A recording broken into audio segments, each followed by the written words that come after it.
السلام علیکم ورحمۃ اللہ وبرکاتہ۔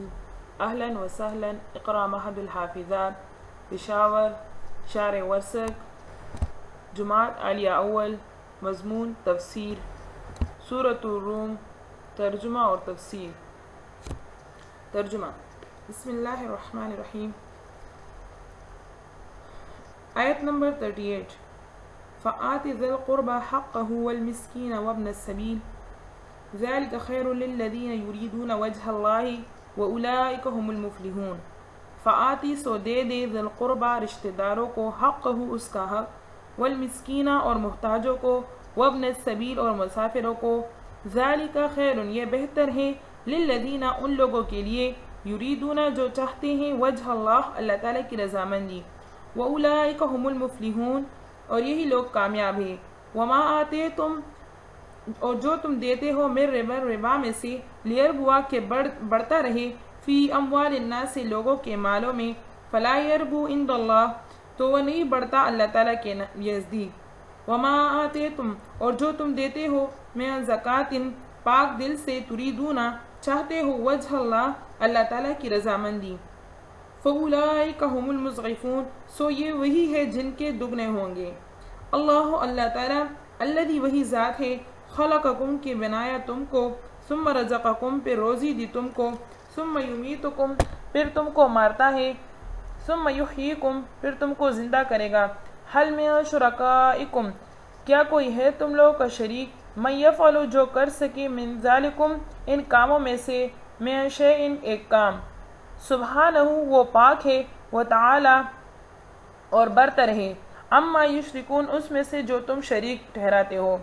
ظہر الفساد پھیل گئی فساد خرابی، فی البر جنگل میں، والبحر اور دریا میں، بما کسبت ایدی الناس کہ جو لوگوں کے ہاتھوں کی کمائی ہوئی، لیذیقہم چکانا چاہیے ان کو، بعض الذی کچھ مزہ ان کے کام کا، عملوا لعلہم یرجعون تاکہ وہ پھر آئے۔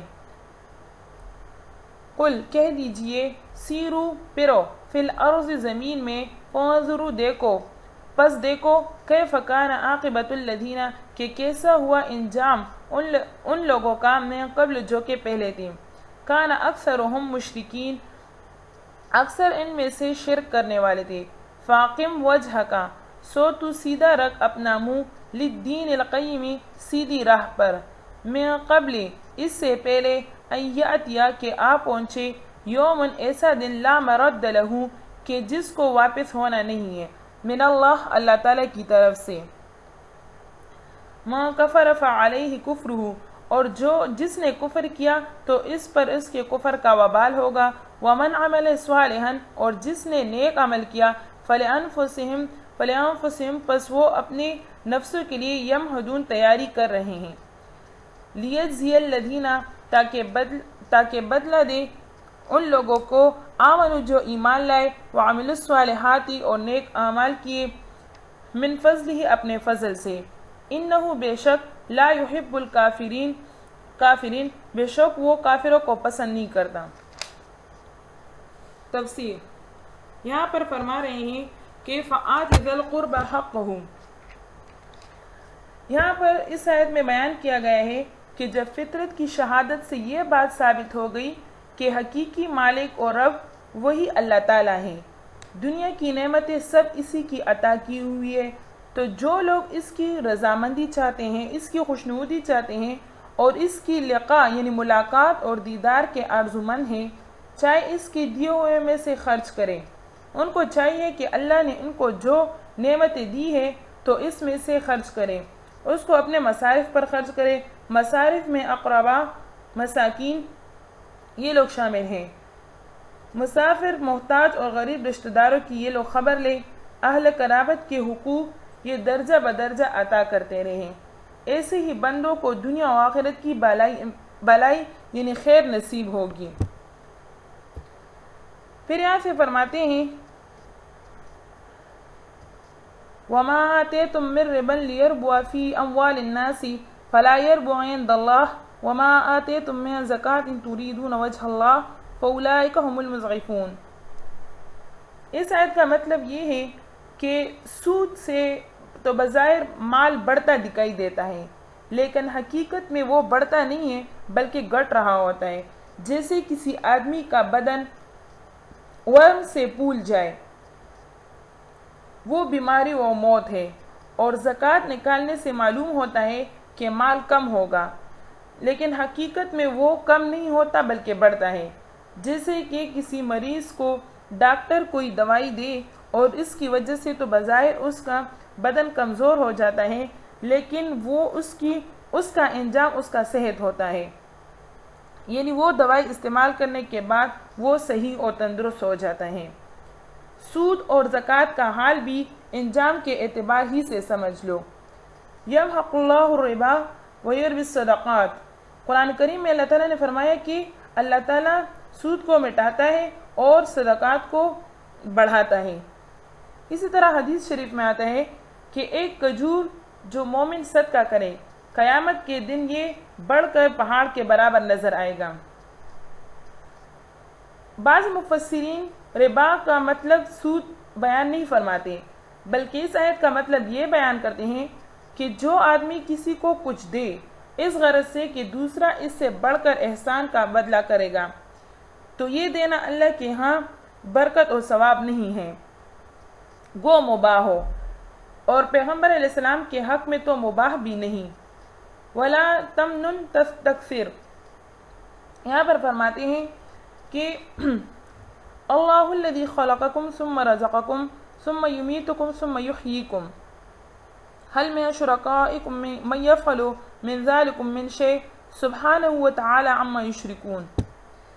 یہاں پر فرما رہے ہیں کہ اللہ تعالیٰ ہی وہی ذات ہے کہ جس کے قبضے میں مارنا، زندہ کرنا، انسانوں کو روزی دینا، یہ سب کام اللہ تعالیٰ ہی کے قبضے میں ہیں، تو پھر تم دوسرے شریک کدھر سے بناتے ہو؟ پھر یہ دوسرے شریک کدھر سے آ کر الوہیت کے مستحق ہو جاتے ہیں۔ پھر فرمایا ظہر الفساد فی البر والبحر بما کسبت ایدی الناس لیذیقہم بعض الذی عملوا لعلہم یرجعون۔ اس آیت میں یہ بتایا گیا ہے کہ جب زمین پر لوگ دین فطرت پر قائم نہ رہے، کفر اور ظلم دنیا میں پھیل جائے اور اس کی وجہ سے ملکوں اور جزیروں میں خرابی پھیل جائے، نہ خشکی میں امن اور سکون رہے اور نہ تری میں، روئے زمین کو فتنہ اور فساد نے گھیر لیا، بحری لڑائیوں اور جہازوں کو لوٹ مار سے سمندروں میں بھی طوفان برپا ہو گیا۔ یہ سب اس لیے کہ اللہ تعالیٰ نے چاہا کہ بندوں کی بدعمالیوں کا تھوڑا سا مزہ اس کو دنیا میں بھی چکھا دیا جائے، پوری سزا تو آخرت میں ملے گی، مگر کچھ نمونہ یہاں بھی دکھلا دیا۔ ممکن ہے کہ بعض لوگ ڈر کر اس سے راہ راست پر آ جائیں۔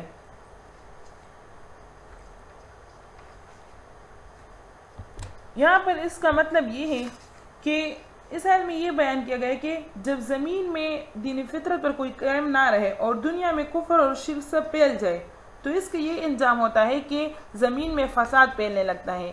یہ ممکن نہیں، یہ مکمل سزا نہیں بلکہ معمولی سزا ہے، اور یہ عبرت کے طور پر ہوتا ہے تاکہ انسان توبہ کرے۔ پہلی قوموں کو اللہ تعالیٰ جڑ سے غرق کرتے ہیں، یعنی اللہ تعالیٰ نے پہلی قوموں کو جڑ سے غرق کر دیا۔ رسول اللہ صلی اللہ علیہ وسلم کی امت کو اللہ تعالیٰ پوری طرح ہلاک نہیں فرماتے، اور اللہ تعالیٰ ہر گناہ پر انسان کو سزا نہیں دیتا، بلکہ کچھ گناہوں پر اس کو سزا دیتا ہے اور کچھ گناہوں کو اللہ تعالیٰ معاف فرما دیتا ہے۔ یعنی گناہوں کی سزا اس دنیا میں کچھ مصیبت یا آفت انسان پر آ جاتی ہے، کبھی طوفان، کبھی سیلاب اور کبھی زیادہ بارش کی شکل میں ان کو سزا دیتا ہے تاکہ انسان عبرت حاصل کرے۔ تو ان آیتوں سے معلوم ہوتا ہے کہ دنیا میں جو مصیبتیں آتی ہیں اس کا حقیقی سبب انسانوں کی گناہ ہے۔ کبھی کبھی اس کا اثر نیک لوگوں پر بھی ہوتا ہے، لیکن نیک لوگوں کے لیے یہ عذاب نہیں ہوتا، بلکہ نیک لوگوں کے لیے یہ درجات عالیہ کا سبب بنتے ہیں۔ یہاں پر یہ کہا گیا ہے کہ دنیا میں عذاب یا مصیبت کا آنا یہ گناہ کا سبب ہے، تو پھر مومن لوگوں پر یہ مصیبت کیوں آتا ہے؟ تو جواب اس کا یہ ہے کہ اللہ تعالیٰ ان سختیوں کے ذریعے سے اس کو آخرت میں ترقی دیتے ہیں۔ اس کی مثال اس طرح ہے کہ ایک بچہ گندا ہو تو اس کو کوئی گود میں نہیں لیتا، تو پھر ماں اس کو صاف کرتی ہے، اگرچہ وہ روتا ہے پانی یا صابن کی وجہ سے، لیکن تکلیف کے بعد وہ پھر ہنستا ہے۔ پھر اسی طرح اللہ تعالیٰ نیک لوگوں کو دنیا میں صاف کرتا ہے، اور اسی طرح اللہ کو انبیاء بھی محبوب ہے۔ سب سے زیادہ مصیبتیں ان پر آئی ہیں۔ حدیث شریف کا مفہوم ہے کہ دنیا میں بلائیں سب سے زیادہ انبیاء پر آتی ہیں، پھر جو ان کے قریب ہو اور پھر جو ان کے قریب ہو۔ پھر فرماتے ہیں کہ قل سیروا فی الارض فانظروا کیف کان عاقبۃ الذین من قبل کان اکثرهم مشرکین۔ یعنی یہاں پر فرمایا کہ ان مشرکین سے، ان لوگوں سے، یہاں پر فرمایا کہ تم زمین میں پھرو اور دیکھو کہ ان لوگوں کا انجام کیا ہوا جو پہلے تھے۔ تو اگر ان لوگوں کو دیکھا جائے تو ان میں سے اکثر لوگ شرک کرنے والے تھے، اور بعض لوگوں پر دوسرے گناہ کی وجہ سے عذاب آیا۔ فَأَقِمْ وَجْهَكَ لِلدِّينِ الْقَيِّمِ مِنْ قَبْلِ أَنْ يَأْتِيَ يَوْمٌ لَا مَرَدَّ لَهُ۔ یہاں پر فرمایا کہ دنیا میں فساد پھیل گیا تو تم دین قیم پر جو دین فطرت ہے ٹھیک قائم رہو، کہ قیامت کے دن سب خرابیوں کا علاج ایک ہی ہے، یعنی اللہ تعالیٰ کی طرف سے اس دن کا آنا یہ اٹل ہے، نہ کوئی طاقت اس کو پھیر سکتی ہے اور نہ خود خدا اس کو ملتوی کرے گا۔ یہاں پر فرماتے ہیں کہ یوم لا مرد لہ من اللہ یومئذ یصدعون، یعنی یہ لوگ جدا جدا ہوں گے، یعنی نیک لوگ جنت میں اور بد لوگ دوزخ میں جائیں گے۔ فریق فی الجنت و فریق فی السعیر۔ حضرت شاہ صاحب رحمہ اللہ اس کو دنیا کے احوال پر محمول کرتے ہوئے لکھتے ہیں کہ اس سے مراد دنیا کا غلبہ ہو اور سزا پانے والے الگ ہو اور اللہ کے مقبول بندے یہ الگ ہو جائے۔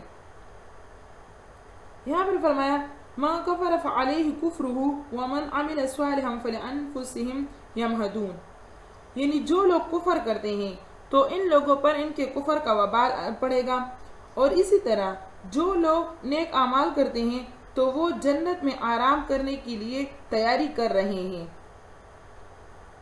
لِيَجْزِيَ الَّذِينَ آمَنُوا وَعَمِلُوا الصَّالِحَاتِ مِنْ فَضْلِهِ إِنَّهُ لَا يُحِبُّ الْكَافِرِينَ۔ اس آیت میں یہ بیان کیا گیا ہے کہ اللہ تعالیٰ اپنے فضل سے جسے چاہے جنت میں ڈالے گا اور جسے چاہے دوزخ میں ڈال دے گا، عمل کا اعتبار نہیں کیا جائے گا۔ ایک مرتبہ صحابہ کرام رضوان اللہ علیہم اجمعین نے نبی کریم صلی اللہ علیہ وسلم سے پوچھا کہ آپ صلی اللہ علیہ وسلم بھی اپنے عمل سے جنت میں جائیں گے؟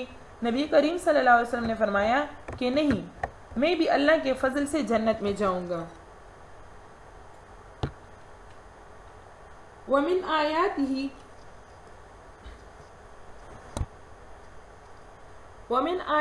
أَنْ يُرْسِلَ الرِّيَاحَ مُبَشِّرَاتٍ وَلِيُذِيقَكُم مِّن رَّحْمَتِهِ وَلِتَجْرِيَ الْفُلْكُ بِأَمْرِهِ وَلِتَبْتَغُوا مِن فَضْلِهِ وَلَعَلَّكُمْ تَشْكُرُونَ۔ ترجمہ: وَمِنْ آيَاتِهِ، اور اس کے نشانیوں میں سے، ان یرسلا، یہ ہے کہ بھیجے، الریاح، ہواؤں کو، مبشرات، خوشخبری کے لیے، وَلِيُذِيقَكُم مِّن رَّحْمَتِهِ، تاکہ چکائے تم کو کچھ مزہ اپنی رحمت سے، وَلِتَجْرِيَ، اور تاکہ چلے، الْفُلْكُ، جہاز، بِأَمْرِهِ، اس کے حکم سے، وَلِتَبْتَغُوا، تاکہ تلاش کرو، مِن فَضْلِهِ، اس کے فضل سے، وَلَعَلَّكُمْ تَشْكُرُونَ، تاکہ تم لوگ شکر کرو۔ وَلَقَدْ أَرْسَلْنَا، اور ہم بھیج چکے، مِن قَبْلِكَ، تجھ سے پہلے، رُسُلًا، کتنے رسول، إِلَىٰ قَوْمِهِمْ، اپنی قوم کے پاس، فَجَاءُوهُمْ بِالْبَيِّنَاتِ، سو پہنچے ان کے پاس نشانیاں لے کر، فَانْتَقَمْنَا، پھر ہم نے بدلہ لیا، مِنَ الَّذِينَ، ان لوگوں سے، أَجْرَمُوا، جو گناہگار تھے، وَكَانَ حَقًّا عَلَيْنَا، اور یہ حق ہے ہم پر، نصر المؤمنین، مومنین کی مدد کرنا، ایمان والوں کی مدد کرنا۔ اللہ الذی، اللہ تعالیٰ وہی ذات ہے، یرسل الریاح، جو چلاتا ہے ہواؤں کو، فتثیر سحابا، پھر وہ اٹھاتی ہے بادل کو، فیبسطہ فی السماء، پھر پھیلا دیتا ہے اس کو آسمان میں، کیف یشاء، جیسا کہ وہ چاہے، وَيَجْعَلُهُ، اور رکھتا ہے اس کو تہ بتیں، فَتَرَى الْوَدْقَ، پھر تو دیکھے مینا کو، یخرج من خلالہ، کہ نکلتا ہے اس کے بیچ میں سے، فَإِذَا أَصْوَابَ بِهِ، پھر جب اس کو پہنچاتا ہے، مَن یشاء، جس کو کہ وہ چاہتا ہے، من عبادہ، اپنے بندوں میں سے، اذا ہم یستبشرون، تبھی وہ لوگ خوشیاں کرتے ہیں، وَإِن كَانُوا مِن قَبْلُ، اور پہلے سے ہو رہے تھے، ان ينزل علیہم من قبلہ، اس کے اترنے سے پہلے ہی، لمبلسین، نا امید تھے، فانظر، سو دیکھ لے، الی آثار رحمت اللہ، اللہ تعالیٰ کی مہربانی کی نشانیاں، کیف یحیی الارض، کیوں کہ وہ کیسے زندہ کرتا ہے زمین کو، بعد موتہا، اس کے مر جانے کے بعد، ان ذالک، بے شک وہی ہے، لمحیی الموتى، کہ مردوں کو زندہ کرتا ہے، وہو علی کل شیء قدیر، اور وہ ہر چیز پر قادر ہے۔ تفسیر اس کی یہ ہے کہ یہاں سے فرما رہے ہیں، وَلَقَدْ أَرْسَلْنَا مِن قَبْلِكَ رُسُلًا إِلَىٰ قَوْمِهِمْ فَجَاءُوهُم بِالْبَيِّنَاتِ فَانْتَقَمْنَا مِنَ الَّذِينَ أَجْرَمُوا وَكَانَ حَقًّا عَلَيْنَا نَصْرُ الْمُؤْمِنِينَ۔ یہاں پر اس آیت میں فرما رہے ہیں،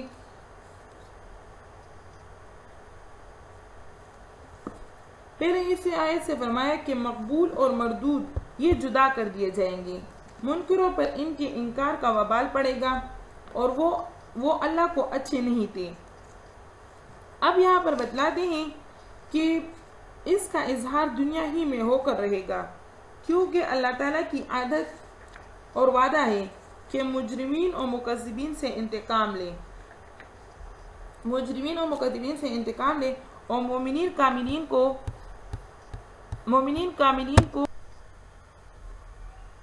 کاملین کو اپنی مدد و اعانت سے دشمنوں پر غالب کرے۔ یہاں پر بیچ میں ہوا کا ذکر اس واسطے آیا کہ جیسے باران رحمت کے نزول سے پہلے ہوائیں چلتی ہیں، اسی طرح دین کے غلبے کی نشانیاں روشن ہو جاتی ہیں۔ اس آیت سے یہ معلوم ہوتا ہے کہ مومنین کی مدد کرنا اللہ تعالیٰ نے اپنے فضل سے اپنے ذمہ لے لیا۔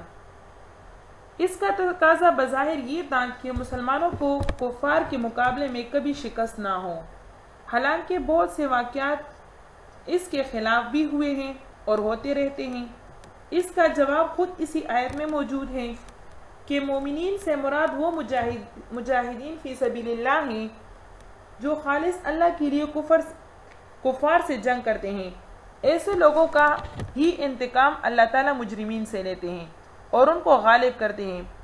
جہاں کہیں اس کے خلاف کوئی صورت پیش آتی ہے، وہاں عموماً مجاہدین کی کوئی لغزش ان کی شکست کا سبب بن جاتی ہے، جیسے کہ غزوہ احد میں آیا ہے۔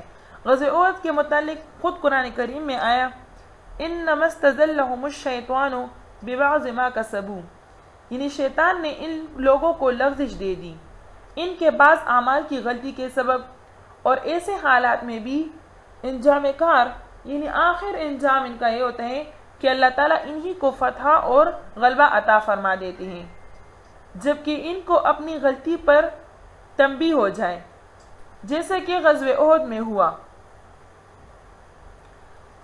یہاں پر پھر فرماتے ہیں،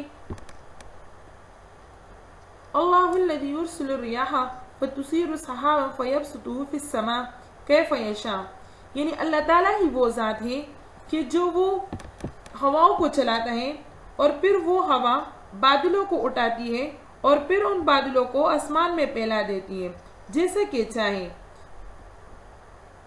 وَيَجْعَلُهُ كِسَفًا فَتَرَى الْوَدْقَ يَخْرُجُ مِنْ خِلَالِهِ فَإِذَا أَصْوَابَ بِهِ مَنْ يَشَاءُ مِنْ عِبَادِهِ إِذَا هُمْ يَسْتَبْشِرُونَ۔ اسی طرح جو ایمانی اور روحانی بارش سے متنفع ہوں گے تو وہ خوشیاں منائیں گے۔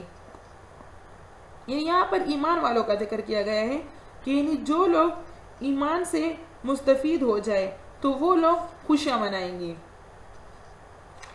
پھر فرمایا وَإِن كَانُوا مِن قَبْلِ أَن يُنَزِّلَ عَلَيْهِم مِّن قَبْلِهِ لَمُبْلِسِينَ، یعنی پہلے سے لوگ نا امید ہو رہے تھے، حتیٰ کہ بارش آنے سے ذرا پہلے تک ان کو امید نہ تھی کہ بارش برس جائے گی اور سب کچھ صحیح ہو جائے گا۔ انسان کا حال بھی عجیب ہے، ذرا دیر میں نا امید ہو کر بیٹھ جاتا ہے، پھر ذرا سی دیر میں خوشی سے کھل پڑتا ہے۔ فانظر الى آثار رحمت اللہ کیف یحیی الارض، آثار رحمت اللہ یعنی چند گھنٹے پہلے ہر طرف خاک اڑ رہی تھی، ہوا کی وجہ سے ہر طرف خاک اڑ رہی تھی اور زمین خشک، بے رونق اور مردہ پڑی تھی۔ ناگہاں اللہ تعالیٰ کی مہربانی سے زندہ ہو کر لہلہانے لگی، یعنی ناگہانی اللہ تعالیٰ کی مہربانی سے بارش ہو کر وہ زمین لہلہانے لگی۔ بارش نے اس کی پوشیدہ قوتوں کو کتنی جلدی ابار دیا۔ یہی حال روحانی بارش کا سمجھ لیں، اس سے مردہ دلوں میں جان پڑے گی اور خدا کی زمین ظہر الفساد فی البر والبحر والی موت کے بعد دوبارہ زندہ ہو جائے گی۔ ہر طرف رحمت الہی کے نشان اور دین کے آثار نظر آئیں گے۔ جو قابلیتیں مدت سے مٹی میں مل رہی تھی، باران رحمت کا ایک چھینٹا ان کو ابار کر نمایاں کر دے گا۔ چنانچہ اللہ تعالیٰ نے بعثت محمدی کے ذریعے یہ جلوہ دنیا کو دکھلا دیا۔ کیف یحیی الارض بعد موتہا، یعنی یہاں مردہ دلوں کو روحانی زندگی عطا فرمائے گا اور قیامت کے دن مردہ لاشوں میں دوبارہ جان ڈالے گا۔ اس کی قدرت کاملہ کے آگے کوئی مشکل چیز نہیں ہے۔ وَهُوَ عَلَى كُلِّ شَيْءٍ قَدِيرٌ، یعنی اللہ تعالیٰ ہی ہر چیز پر قادر ہے، وہی سب کچھ کرنے والا ہے۔ صدق اللہ العظیم۔ وآخر دعوانا ان الحمد للہ رب العالمین۔ سبق اچھی طرح سے یاد کر لیں اور آگے 2 رکوعات کا مطالعہ کریں۔ السلام علیکم ورحمۃ اللہ وبرکاتہ۔